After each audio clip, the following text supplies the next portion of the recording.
ansiedade, de apavoramento, de desespero diante daquela notícia dita por aquele mensageiro. Ela está encolerizada, enfesada, mal-humorada, endemoniada. Ela disse que amanhã, neste mesmo horário que tu tirou a vida dos profetas de Baal, você vai perder a tua vida.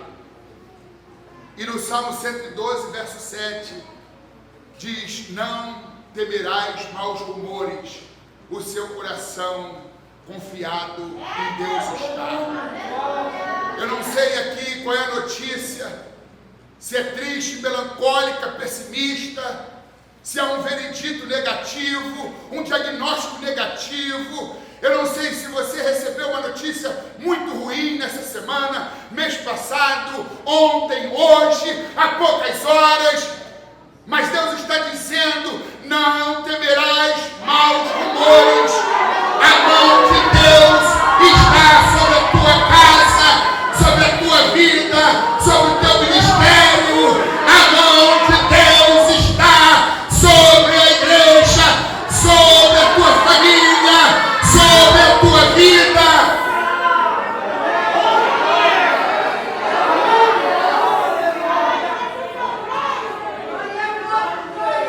Elias teve medo. Quem diria um homem tão intimorato, tão corajoso, tão fervoroso, tão audacioso, e agora ele demonstra fraqueza. Está certo o apóstolo Tiago: Elias é um homem sujeito às mesmas paixões que nós. Ele também era de carne, ossos, sangue, músculo, pele, cartilagem, tutano. Senso de humanidade. Tu pode ter talentos, dons, habilidades, potencialidades, mas e daí os teus pés são de barro? A excelência do poder é de Deus e não do vaso. O talento é de ouro, os dons são de ouro, mas o vaso é de barro. Todas as vezes que Deus usou Elias para fazer feitos hercúleos, não era Elias que era bom demais. Por detrás daqueles feitos estava a mão poderosa de Deus, garantindo êxito, garantindo sucesso, garantindo progresso.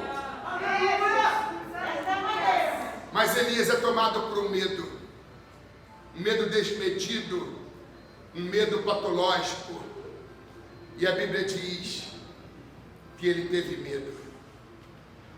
E Acabe fez saber tudo quanto Elias havia feito e como totalmente mataram todos os profetas da espada. Então Jezabel mandou o mensageiro Elias a dizer: assim se façam os deuses.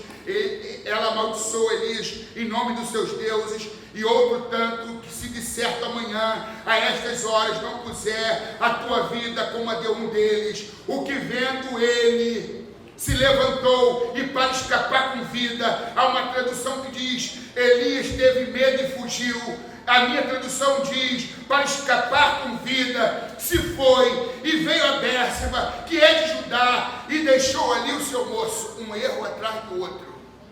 E estes são os sinais de depressão. O depresso, ele tem muito medo. Medo de sair de casa, medo de ajuntamentos. Ele tem medo de tudo, porque os pensamentos mais pessimistas ocupam e dominam a sua mente. Fica redio, se reclusa. E a Bíblia diz que Elias teve medo e ele fugiu e deixou ali o seu moço. Tudo que uma pessoa deprimida precisa é de amizade sadia, sincera. É de um companheiro, de uma companheira, é de um amigo, de uma amiga, que esteja ao seu lado dizendo: olha, não baixa a cabeça não, Deus é contigo. Você sempre me falou que tem a mão de Deus sobre a tua vida, e você já não percebe mais essa mão? Não, mas ela está lá, pode acreditar. Mas as pessoas deprimidas, elas se isolam, elas abrem mão do companheirismo, elas se enclausuram nos seus quartos, elas não querem atender a visitas, elas se recusam a responder recados do Zap e devolver o telefonema. Elas se calam, se silenciam. E esse é o estado de Elias. Medo e isolamento deixou ali o seu moço. Deixa eu te acompanhar, Elias. O que está acontecendo? Tu é minha referência. Tu é meu líder. Fica aí, moço. Não me acompanhe. E a Bíblia diz que ele fugiu para Bérseba, que é de Judá. Caminho de um dia. Sem marmita, sem quentinha, como diz no Rio de Janeiro, sem marmitex, como diz aqui, sem cantil de água, debaixo de um sol causticante, ele caminha durante um dia, queimando energia, caloria, e não a repondo, e vai se debilitando, se exaurindo, se estressando, e num determinado lugar do deserto, ele encontra um zimbro, um arbusto aromático, chamado também de giesta. Não é muito comum encontrá-lo no deserto, mas Elias, na sua caminhada pelo deserto, vê aquela giesta que produz fruto comestível, tipo uma vagem arredondada, com pelos. Ele então se recusa a comer, porque às vezes a depressão compromete o apetite, a pessoa não tem apetência, e ele não quer comer do fruto, ele quer apenas se sentar ali debaixo. E isto tem nome: prostração. Medo, isolamento e prostração. Ele se senta debaixo do zimbro e faz uma oração pessimista, derrotista, dizendo: ó Senhor, basta, já basta, porque é melhor morrer do que viver. Eu desisto de ser profeta, não quero mais te representar. É muita perseguição, é muita dor, é muito sofrimento. É melhor morrer do que viver. Os deprimidos comumente desejam uma morte. É melhor morrer do que viver. É a fuga da realidade. É não querer encarar os problemas, os percalços, as vicissitudes, as mazelas, as dificuldades de frente. Então é melhor sair deste cenário, deixar este mundo habitável e partir para o além. É melhor morrer do que viver. É melhor morrer do que viver. Mas Deus tem ainda uma obra muito grande. A vida de Elias não acabaria debaixo do zimbro. Talvez você tenha parado. E talvez você já tenha concluído que acabou. É o teu fim. Mas eu vim aqui para dizer que muito comprida é a tua caminhada. Martin Luther King Jr., um grande estadista norte-americano, diz: voe, mas se não puder voar, corra, mas se não puder correr, ande, se não puder andar, arraste-se, mas não pare. A palavra de Deus para você é esta: voe, mas se não puder voar, corra, se não puder correr, ande, se não puder andar, arraste-se, mas não pare, mas não pare. Não pare. Não pare. Existe a depressão, que se manifesta em 3 categorias: leve, moderada e grave. Quando a depressão é leve e moderada, a pessoa deseja morrer. Quando ela é grave, o desejo de morrer se transforma em ideação suicida. A pessoa não espera a morte naturalmente, ela a provoca. Aí começa a pensar sobre como acabar acabar com a vida. Já começa a pensar muito na corda e onde seria o melhor lugar para se enforcar, sair desembestadamente pelas estradas, rodovias e se atirar na frente de um ônibus, de uma carreta. Elias ainda não tinha chegado a este ponto de sofrer ideação suicida, mas a sua depressão leve e moderada já lhe deram esse desejo de sair do cenário da vida. Existem dois tipos de depressão: a endógena e a exógena. A endógena, como diz o termo, significa de dentro, endo.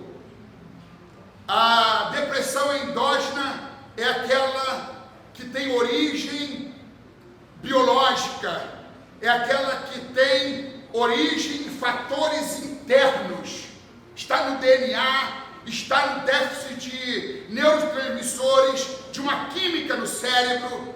Pessoas com baixos neurotransmissores como dopamina, serotonina, noradrenalina e outros termos quase que impronunciáveis, elas são susceptíveis à depressão. Existem bebês que sofrem de depressão, pré-adolescentes que sofrem de depressão, jovens que sofrem de depressão, adultos que sofrem de depressão, pessoas idosas que sofrem de depressão, gente que já está com 80 anos, mas tem sofrido de depressão desde a mais tenra idade, por causa da depressão endógena. E a exógena é aquela depressão que está ligada a fatores externos, fatores circunstanciais, perda de um ente querido, falência de um negócio, divórcio e outros fatores. São situações e circunstâncias extremas que a pessoa enfrenta e ela então vai à exaustão, ela se debilita, queima energia psíquica e acaba entrando no marasmo sem precedentes. O primeiro tipo de depressão, a endógena, ela se parece muito com o espinho na carne. Aquilo que Deus não tira, mas permite que a pessoa seja vitimada, para criar um vínculo de dependência, porque os sãos não precisam de médico, mas os doentes sim. Às vezes haverá sempre algo que fará você perceber que tu dependes de Deus. Jesus disse que sem mim nada podeis fazer. Talvez você esteja na presença de Deus exatamente por causa de alguma fraqueza. Você está na presença de Deus exatamente por causa de algum sofrimento, de algum incômodo. Paulo orou 3 vezes ao Senhor para que ele arrancasse dele o espinho na carne, porque aquele espinho lhe causava muita dor, muito sofrimento, muito incômodo, muito desconforto. E a Bíblia diz, pelo qual orei 3 vezes ao Senhor para arrancar de mim o espinho na carne. Porém Deus não arranca, Deus põe.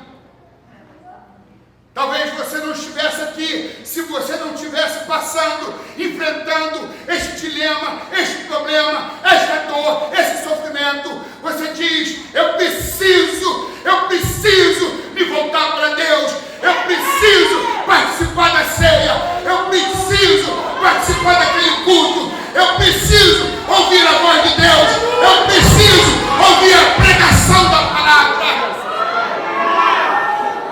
Talvez se você fosse forte, tu não estaria aqui. E ninguém se deprime porque é fraco. As pessoas que se deprimem, elas são fortes, mas ninguém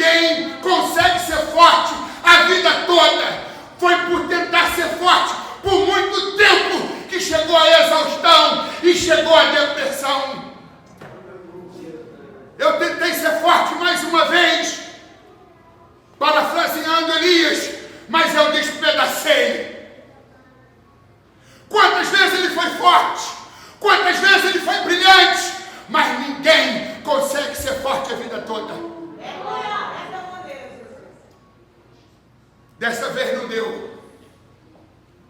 E se ele conseguisse mais um êxito, se ele alcançasse mais um sucesso, talvez ele estivesse trilhando um caminho muito perigoso. Achar que era mérito dele, que a força estava nele. Deus não caminha como o homem que marcha na sua própria força.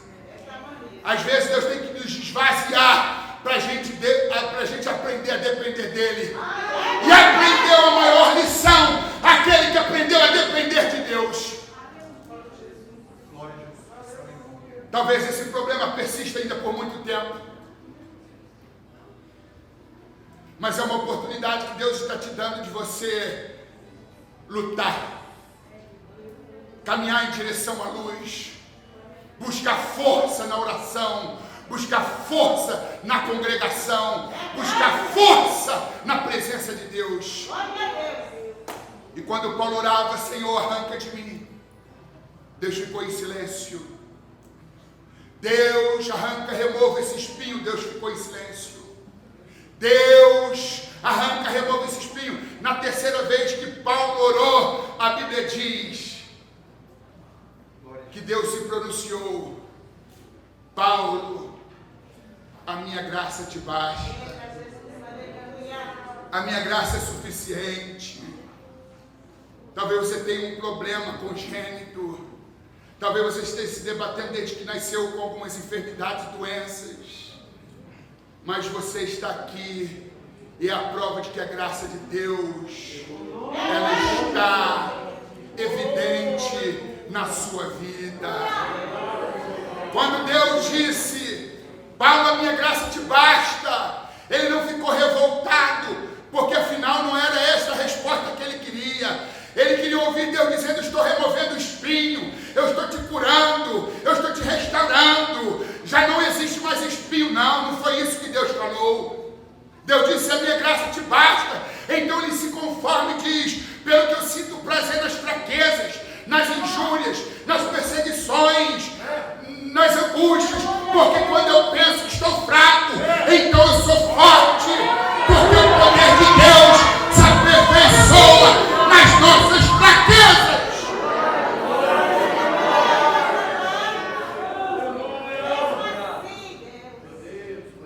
Eu tentei ser forte até que despedacei. Se a dor não for sua, não cabe você chamá-la de frescura. Depressão é pressão demais. Se você nunca teve, não julgue, ajude. Aí estava Elias lá, debaixo do zimbro, sentado, prostrado. Sabe o que a Bíblia diz? Ele deitou-se e dormiu. Estava sentado, agora ele se entrega totalmente. Ele deita e dorme. Está no deserto, não tem farmácia. Está no deserto, não tem farmacêutico. Está no deserto, não tem centro terapêutico. Está no deserto, não tem terapia nem psicoterapeuta. Está no deserto, não tem psicólogo nem psiquiatra. Está no deserto, o amigo lhe abandonou. A Bíblia diz que é melhor serem dois do que um, porque tem melhor pago o seu trabalho. Porque se um cair, o outro levantará o seu companheiro. Ele está caído, está prostrado, está dormindo, mas ele abandonou seu companheiro. Ele está sozinho.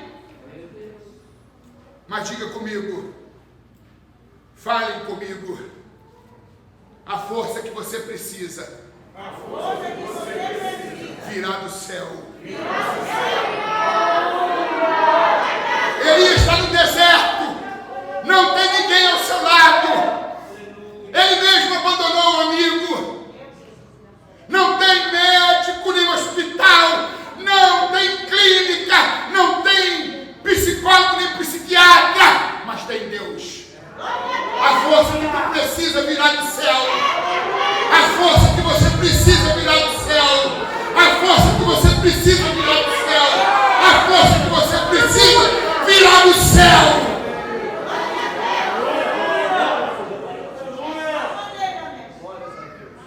Nem sempre há explicação para a dor, mas há um aprendizado. Aí, irmãos, a pessoa deprimida, ela precisa ser amada, tocada. apoiada.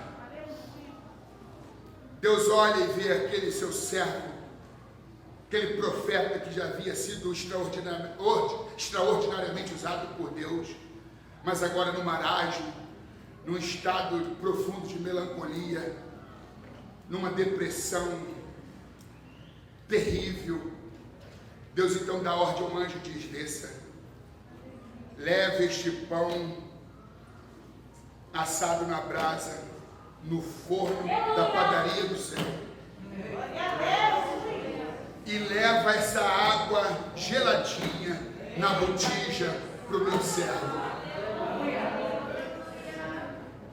Ele precisa sair debaixo do zimbro, ele precisa ser acordado, ele precisa se levantar, porque a obra ainda não acabou.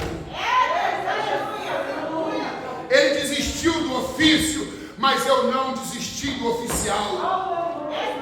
Ele desistiu da minha obra, mas eu não desisti do meu obreiro. Deus não desistiu de você, minha irmã. Deus não desistiu de você, meu irmão. Deus não desistiu de você, obreiro do Senhor. A tua força virá do céu. O anjo veio, tocou em Elias. Está dito aqui 2 vezes que o anjo tocou em Elias. É o que Deus está fazendo hoje em algumas pessoas.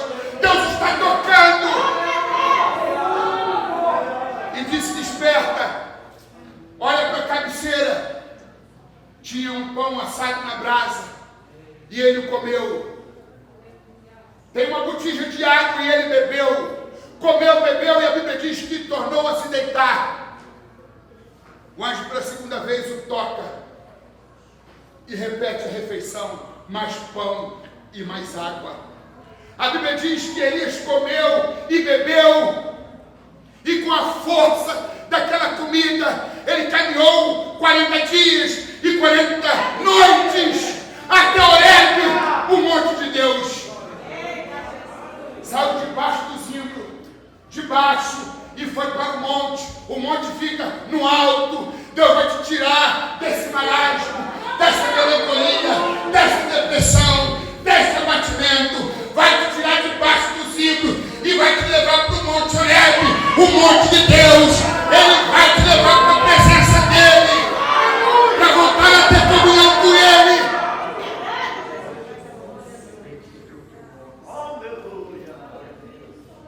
Elias tinha perdido o senso de propósito. Já basta, é melhor morrer do que viver. Deus não quer mais nada comigo. Eu sou um fracasso.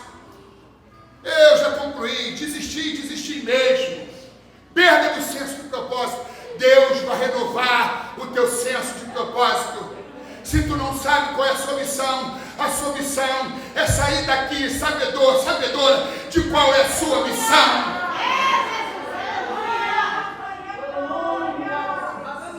Eu não sou melhor do que os meus pais. Senso de desvalor, autodepreciação, baixa autoestima. Está dito aqui: eu não sou melhor do que os meus pais. Talvez ele tivesse até pensado que fosse, quando tudo era sucesso, quando a sua oração era respondida imediatamente, quando o fogo descia do céu. A gente pensa que é melhor do que todo mundo, até melhor do que os nossos pais. Pais aqui não é pai e mãe apenas, são os antepassados. Eu não sou melhor do que os meus antepassados. Às vezes Deus permite você conhecer o chão para você depender dele. Depender de Deus. Aprendeu a maior lição aquele que aprendeu a depender de Deus. Se você está no chão, não aceite o chão. O chão não é o teu lugar. O chão não é o teu lugar. O chão não é o teu lugar. E sempre que cair, pegue alguma coisa do chão. Experiência, dependência divina, confiança em Deus e não em si mesmo, em si próprio. E Deus aqui está restaurando o profeta. Ninguém tem direito de criticar a dor do outro se não a sente. Só sabe a dor do calo quem calça o sapato apertado. sapato apertado está no teu pé, e é você que tem o calo. Então é fácil eu fazer julgamentalismos, é fácil eu pôr o dedo em riste, estenda o dedo da mão e não o dedo da mão. Estenda a mão do dedo e não o dedo da mão. Julgar é muito fácil. Se Elias conheceu esse marasmo, se Elias vivenciou essa crise sem precedente, se Elias sofreu de medo, ansiedade, transtorno de pânico, tal como disse o apóstolo Tiago, ele foi um homem sujeito às mesmas paixões que nós. Meus irmãos, a dor não some sozinha. Ela é superada um pouco a cada dia até que a deixa de doer. É um processo. A dor é pedagógica. Nada nos torna tão grandes como uma grande dor. Deus está te treinando. Deus está te forjando. Deus está te capacitando. E por maior que seja a sua dor, você pode ajudar alguém. Não se entrega não. Não se entrega não. José Saramago, Prêmio Nobel de Literatura em 1998, escritor português, ele tem uma frase que eu gostaria de citá-la aqui. Se o teu coração é de ferro, faça bom proveito. O meu é de carne e sangra todo dia. Quem tem coração de ferro não entende, não aceita esse tipo de mensagem. Mas quem tem coração de carne, coração que sangra, coração que dói, está se identificando com esse texto. Se teu coração é de ferro, bom proveito. O meu fizeram de carne e sangra todo dia.